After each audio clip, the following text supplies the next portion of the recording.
అందరికీ నమస్కారం. మనకి మార్గశిర మాసం 2024లో మనకి మొదటి గురువారం 5వ తారీఖునైతే వస్తుందండి. ఆ రోజు మనం నైవేద్యం, అలాగే పూజా విధానం అన్నీ కూడా పూర్తి వివరాలతో మీకు ఈ వీడియోలో తెలియజేస్తాను. మనకి 2024 డిసెంబర్ 2 సోమవారం నుంచి మార్గశిర మాసం అనేది ప్రారంభమవుతుంది. కార్తీక మాసం నెల రోజులు మనం శివకేశవుల ఆరాధనలో పూజలు చేస్తూ ఉంటాము. అయితే భక్తులు మార్గశిర మాసంలో మొత్తం లక్ష్మీదేవిని ప్రత్యేకంగా పూజిస్తారు.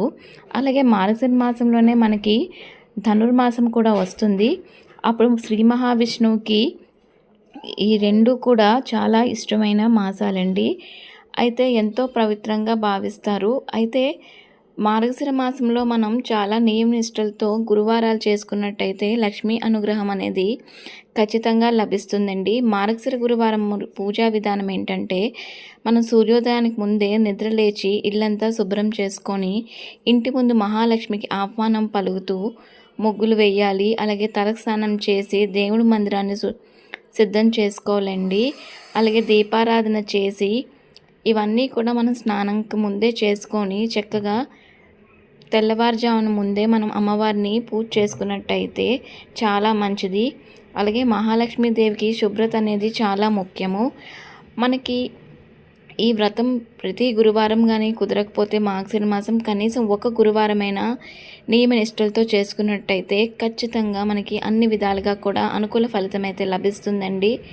అయితే మనకి మీకు అమ్మవారికి అయితే మీరు పూజా మందిరంలోనే చేసుకోవచ్చు. లేదు అంటే ఒక ఆసనం వేసి అమ్మవారి అమ్మవారి చిత్రపటాన్ని పెట్టుకొని, అలాగే ఈరోజు మనం అమ్మవారికి అష్టోత్తరం కానీ మహాలక్ష్మి అష్టకం ఇవన్నీ ఉంటాయి కదండి. ఇవన్నీ కూడా అమ్మవారికి ఆరాధిస్తూ చేసుకోవాలి.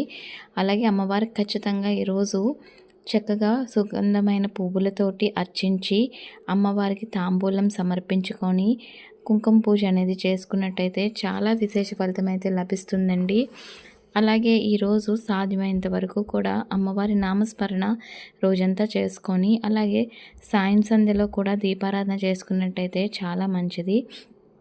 అలాగే ఈరోజు అమ్మవారికి మనం నైవేద్యం కింద మనం పులగం అనేది అమ్మవారికి సమర్పించుకొని కంపల్సరీగా పానకం అనేది నైవేద్యంగా సమర్పించండి.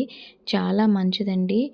అలాగే మనకి ఈరోజు ముఖ్యమైన కార్యక్రమాలు ఏవైనా మొదలు పెట్టాలన్నా కూడా చాలా మంచి రోజులండి ఇవన్నీ కూడా. మీకు ఎటువంటి డౌట్ ఉన్నా కింద కమెంట్ చేయండి, రిప్లై అయితే ఇస్తాను. మరొక మంచి వీడియోతో మీ ముందుకు వస్తాను. ఇలా మార్గశిర మాసం సంబంధించిన మరిన్ని వీడియోస్ మన ఛానల్లో ఉంటాయి. ఒకసారి చూడండి, నచ్చినట్టయితే ఛానల్ని ఫాలో అయ్యి సబ్స్క్రైబ్ చేసుకోండి.